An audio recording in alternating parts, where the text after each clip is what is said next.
ஒரு மகிழ்ச்சியான செய்தி. இதயம் நல்லெண்ணெயின் விலை லிட்டருக்கு ரூபாய் 105 குறைஞ்சிருக்கு.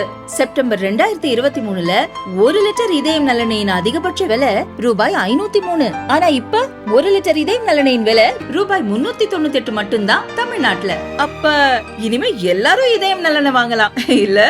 மாண்புமிகு தமிழக முதல்வர் எங்கள் உயிரினும் மேலான அன்பு தலைவர் தளபதி அவர்களுடைய துணைவியார் எங்கள் அன்பிற்கினிய அந்நியார் அவர்கள் துவக்கி வைத்த இந்த நிகழ்வு என்பது இன்றோடு சேர்த்து 39வது நிகழ்வாக இன்றைக்கு அம்பத்தூர் சட்டமன்ற தொகுதியிலே நம்முடைய சட்டமன்ற உறுப்பினர் ஜோசப் சாமுவேல், மண்டல குழு தலைவர் அன்பிற்கினிய மூர்த்தி, டிஎஸ்பி ராஜகோபால், நாகராஜன், இந்த வட்டத்துடைய மாநகராட்சி மாமன்ற உறுப்பினர் பூர்ணிமா மற்றும் வட்ட செயலர் பிரகாஷ் ஆகியோர் ஒருங்கிணைந்து சிறப்பான ஏற்பாடு செய்திருந்தார்கள். காலை சிற்றுண்டி வழங்குவதிலே நாங்களும் மகிழ்ச்சி, அதை பெற்று வயிறார உண்பவர்களுக்கும் மகிழ்ச்சி என்பதை மகிழ்ச்சியோடு தெரிவித்துக் கொள்கிறேன். பூர்ணிமா கூப்பிடா, அது எங்கே இருந்து பாப்பா? வேற அவ்வளோதான் சொல்லிட்டேன், வேற என்ன சொல்லுங்க.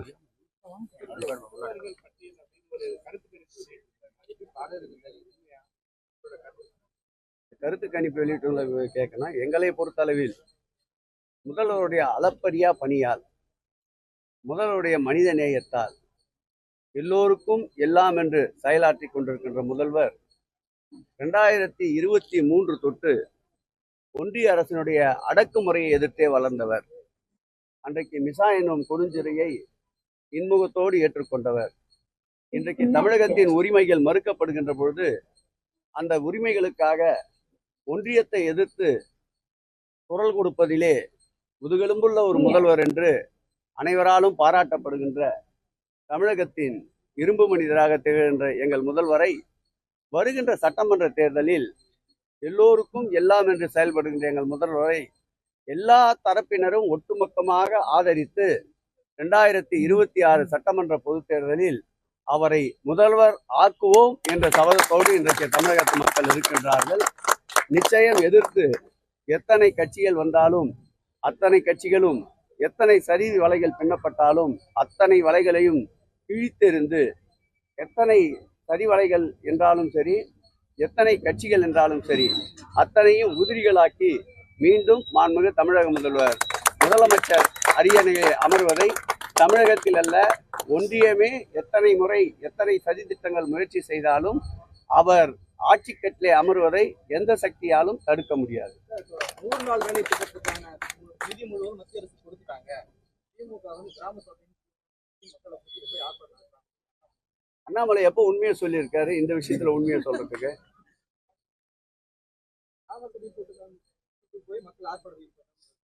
எப்ப அண்ணாமலை உண்மையை பேசியிருக்காரு? தமிழக நலனுக்காக எப்ப பேசியிருக்காரு?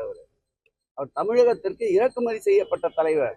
அவர் அப்படித்தான் இருப்பார். தமிழக மக்களோடு ஒன்றி பிணைந்து தமிழக மக்களுடைய வாழ்வாதாரத்திற்காக 75 ஆண்டுகளுக்கு மேலாக களத்திலே நின்று போராடி கொண்டிருக்கின்ற திராவிட முன்னேற்ற கழகத்திற்குத்தான், அதனுடைய ஒப்பாரும் மிக்காரும் இல்லா மாண்புமிகு தமிழக முதல்வருக்குத்தான் தமிழக மக்களுடைய, அதுவும் ஏழை எளிய மக்களுடைய வலிகள் புரியும். இவரை போற மேல்தட்டிலே அரசியல் செய்துவிட்டு வருபவர்களுக்கு கீழ்த்தட்டிலே இருக்கின்ற மக்களுடைய வலி புரியாது. ஆகவே அவர் சொல்வது அத்தனையும் உண்மைக்கு மாறான கூற்றுகள் தான் அவர் வாயிலே இருந்து வருகின்ற அத்தனை வார்த்தைகளும். எங்களை பொறுத்தளவில் எங்களுடைய நோக்கம், எங்களுடைய செயல் இன்னும் ஒரு 11 மாத காலம் இருக்கின்றது. எதிர்க்கின்ற கட்சிகள் கூட, எங்களை வசைபாடுபவர்கள் கூட வாழ்த்துகின்ற ஒரு சூழலை நோக்கி மாண்புமிகு முதலமைச்சர் அவர் பயணித்துக் கொண்டிருக்கின்றார். எங்களை நோக்கி ஒரு அடி முன்னோக்கி யாராவது நடந்து வந்தால் உதவி என்றோ நலத்திட்டங்கள் என்றோ எங்கள் முதல்வர் 10 அடி வேகமாக அவர்களை நோக்கி முன்னே சென்று கொண்டிருக்கின்றார். அந்த வகையில் எங்களுடைய முதல்வருடைய ஆற்றல், எங்கள் முதல்வருடைய திட்டங்கள், எங்கள் முதல்வருடைய துணிவு ஆகியவற்றுக்கு தமிழக மக்கள் வெகுமதியாக, பரிசாக 2026 சட்டமன்ற தேர்தலில் அவர் கோரியது போல் 200 அல்ல 234ஐயும் மாண்புமிகு முதல்வருக்கு வழங்குவார். எங்களுடைய நிலைப்பாடை பற்றித்தான் நாங்கள் குறிக்கோளாக ஏற்றுக்கொண்டு செயல்பட்டு வருகின்றோம். அடுத்த வீட்டிலே என்ன நடக்குது என்பதை எங்களுக்கு பிரச்சனை இல்லை.